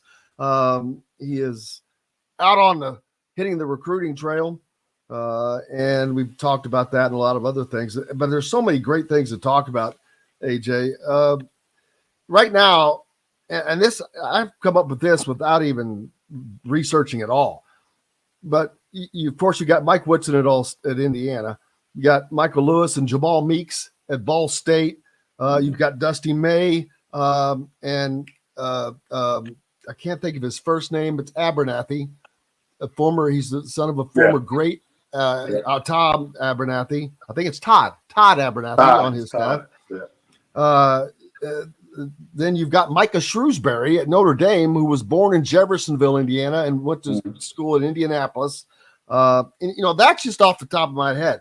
And I'm sure that there's tons and tons of more once I would look, and the assistants. And then you go outside and like, oh my gosh, they're all over the place. Oh, Steve Alford, and then he's got at least one Craig Neal on his staff. I mean, Noodles Neal, as Barkley likes to call him. And I know exactly why he calls him that, because he beat my high school in the semi-state back when he was playing, and his damn legs were all over the place. He would just drive down the lane, and all you saw were legs and a ball going in. So I understand exactly why Charles Barkley calls him Noodles Neal. But how cool is that? Do you talk to any of these guys? I'm sure you're talking to them. What's it like being back now to be in this environment and to be in there and be a colleague with those guys? Well, it's cool. You know, with Dusty May, he recruited, he's got one of my players who played for me in high school. This kid, he played for me in high school, then he went to Montverde for a reclassification year, and I took him down there to Dusty. So he's about to be a redshirt freshman. And so I was down there with Dusty not too long ago. And but, you know, it's a great fraternity to be a part of. Everyone supports everyone. Everyone loves everyone. And we're all just real proud of one another. And so it's and I'm sure you have tons of people that you lean on, and it's not just these guys. But who are some of the coaches? Because you played with a lot of guys. Dane Fife, that's coaching. You played under guys that are coaching. You mentioned the managers that are coaching. Mm-hmm. I mean, gee whiz. I'd have to stop and do the research, but how many guys are there that were connected to the damn team that you were on that are in coaching? Mike Davis, you mentioned him. He's still coaching. I mean, I talked with Coach Davis, Coach Davis' son, Antoine, Dane Fife. I talk with Dane frequently. Dusty May, talked with Dusty May. Ron Sanchez, who was a manager on the team, who was Virginia's assistant coach when they won a national championship and was the head coach at UNC Charlotte. It's so many guys I still talk with, and I still talk with Horns. I still talk with everyone on the team. We have like little. Some of us have like little Instagram groups. Some of us have text messages, threads, and But I do a good job of just keeping in contact with everyone. Coverdale's reached out to me. Tay-Pack reached out to me. Horn, like when as soon as I got this job, like everyone has reached out to me. I'm just I don't know. I don't want to say I'm just a good person, but really I'm a guy, the type of guy, like, man, when I hear about you and I hear you're doing good, or conversely, it could be something that really happens to you that's, man, it's something that God forbid, right? But I'll be there for you either way it goes. And I'm sure that comes across. What evaluation tools are you using? You've been doing this for so long in the training, so but now, what do you look as a coach?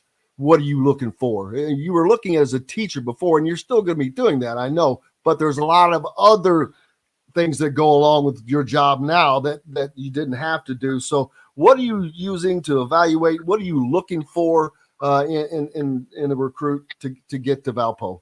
Well, I'm going to tell you about me, man. I really.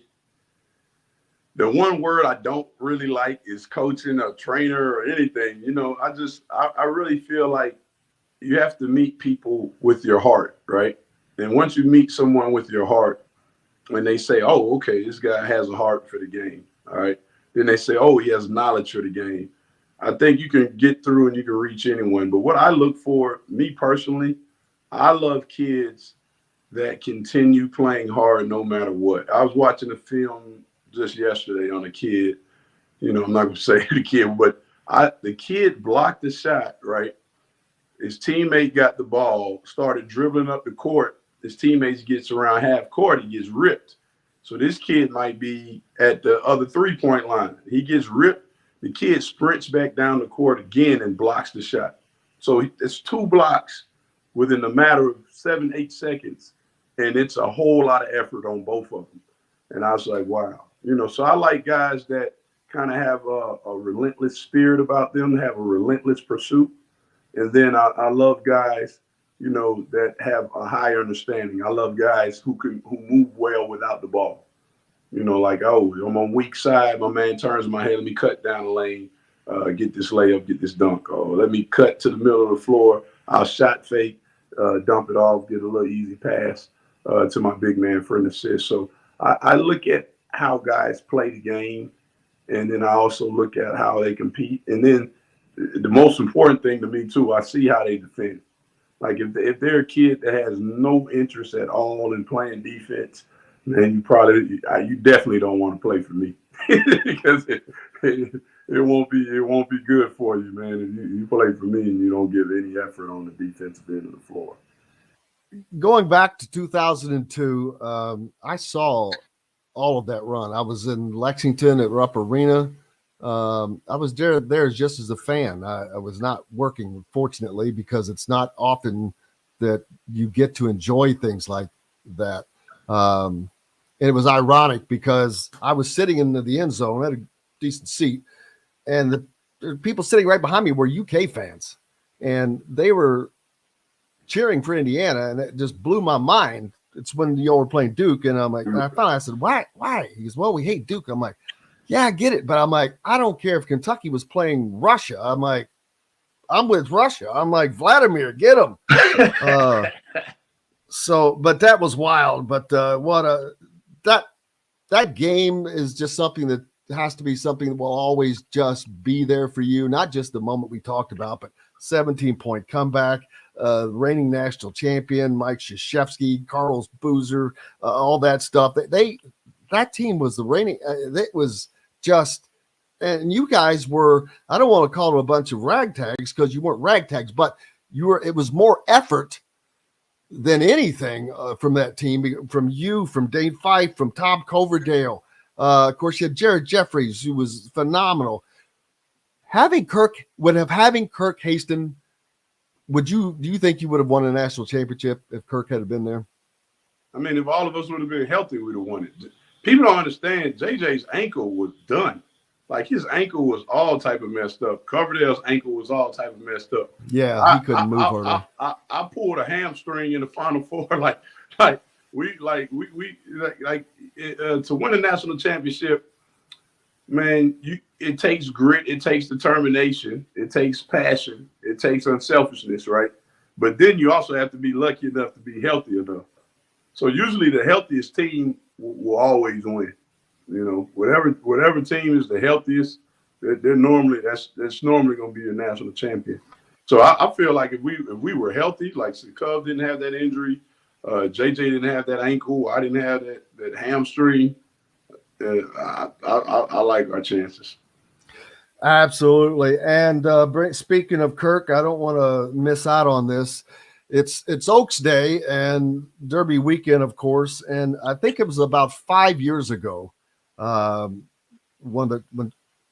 I don't know if it was Kirk's first appearance, but I was just having a bunch of IU people on in quick reference. I'm saying, hey, just give me your Derby picks.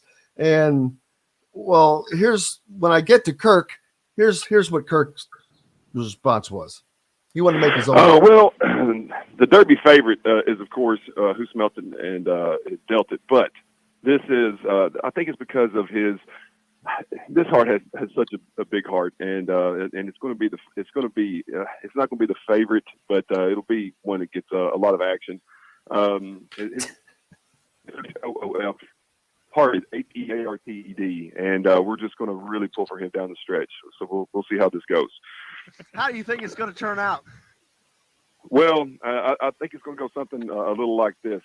All right, ladies and gentlemen, it's a beautiful day at the Derby. We're getting ready to get set, and they're off. Well, Hoof-Hearted is really sticking it up out of the gate, but hopefully they'll pull it out on the stretch. Man, I really am disappointed. Or Hoof-Hearted is pulling out of this, going past Sharman. Hoof-Hearted is coming down the stretch. Hoof-Hearted is picking up ground on Who Smelt It, they Dealt It. Hoof-Hearted. Unbelievable. It is unbelievable. These people are throwing it's toilet paper. Hoof-Hearted wins. Yo, man. That's the future governor of Tennessee, Kirk Haston. What are you talking about, man? I mean, that came out of nowhere. I wish it had been a little cleaner, the audio there, but he just made that up on the spot. I don't know if he had been planning that, but it was crazy, and I just love it, and it's been a staple ever since. So for our 5th consecutive year, we're able to run the Kirk Haston Derby special, and I'm glad you were here to enjoy it since you were able to play with him. He's a unique character, man. Man, Kirk was a guy. Kirk taught me a lot about work ethic. So, Kirk, Jared Jeffries, Dane Fife, those are the 3 guys like I really looked at my freshman year, and I really saw how they worked. Like Dane Fife, it wasn't that Dane would work out for a long time, but it was like he was always getting to a number. He was like, everything he used to do, he used to make 5 in a row of them. So I used to watch him, and I'm like, oh, okay. And then with Kirk Haston, man, he was precise, man. Like, he came in every day. He had, like, a certain aspect of his game he was trying to get better at, and he'd get better at it. So I watched him in detail with how he meticulously approached everything and just went after it. Jared Jeffries was one. man, he was. You know, the guy that reminds me a lot of Jared. Now they're two totally different players, but Jalen Hood Shafino, he's like Jared. Jared was a pro, just like Shafino's a pro.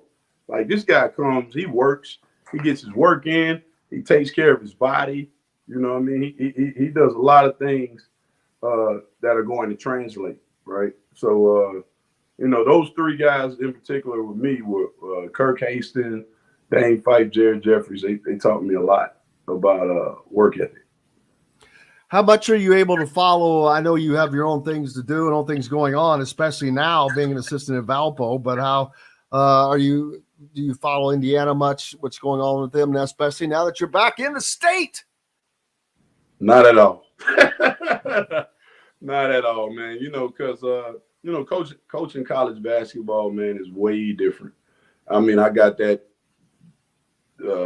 hour two, day one. You know what I mean? It's just way different. There's so many responsibilities. There's so much on the line, and then with us, we have a firm, you know, timeline. We want to get stuff done. We want to, you know, put this place back on the map, and we will. And so my whole everything that encompasses my reality, if you will, is Valpo. So, you know, I love Indiana, and I love Yasir is one of my mentors, one of my best friends, and then I love Coach Woody. I still, you know, I text Woody about maybe once a month. You know, something may happen, and I may text him. You know, I was watching the game the other night. And there's one guy on the Kings. They're like, Mike Woodson still has the highest scoring game off the Kings bench. It was like 46 points. I text Woody. I said, "Oh man, you know," and then he's like, you know, text back. But you know, other than that, man, you know, I'm sure they have their own things going on where they have to get guys acclimated quickly, right? They're going to have to with the transfer portal, right? We're going to have to get our guys acclimated quickly. So. You know, I'm only Valpo. And Valpo has a good history. I mean, you mentioned Bryce Drew earlier, and his father Homer Drew. Homer, man, it's a very they've got their own history, man, which is cool. They've got an NCAA moment that you can't take away as well. Got a couple of them, man. Bryce is a phenomenal human being. I'm sure he gets it from his father Homer and his mom, but yeah, they built something here that is beautiful, but the community really supports. You know, when you're really getting after it and you're really going about things the right way, this community here really jump in. They really support, and they really love Valparaiso. And man, even the name of this place is awesome, man. Like if you dive into the meaning of the name of the place. I just saw it yesterday. Yeah. I was just talking with someone about it the other day too. Valley of Paradise? Valley of Paradise. See?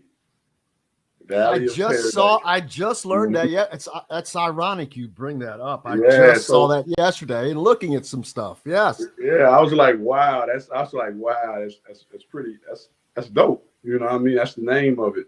So I mean, this place is rich in history, is rich in culture, and man, we're coming. You know what I mean? We're coming. Well, I'm glad. I cannot be happier for you, and look forward to keeping tabs on what's going on with you up there, and as the team. Hope you guys have well, we'll talk to you before the season starts, but heading towards a good season and exciting. We'll all be following along. Everyone will be keeping tabs on you as well. And I cannot thank you enough for taking the time to come on today, man. It's been a blast as always. It has, man. Always a blast. Always a great time. You know, I don't tell you this. I think you pretty much know it, but you know, you're a good friend, and you're you're just you're a special soul to me, man. You're just a great guy, and I always have a blast talking with you. So anytime you need me, man, I'm always a telephone call away. Well, AJ, I can't tell you how much those words mean to me, but you are a special human, and you've been great to us, to me, to the program, and I'm glad you're back in the States, so you're closer, and hopefully we'll see you a little bit more often. All righty.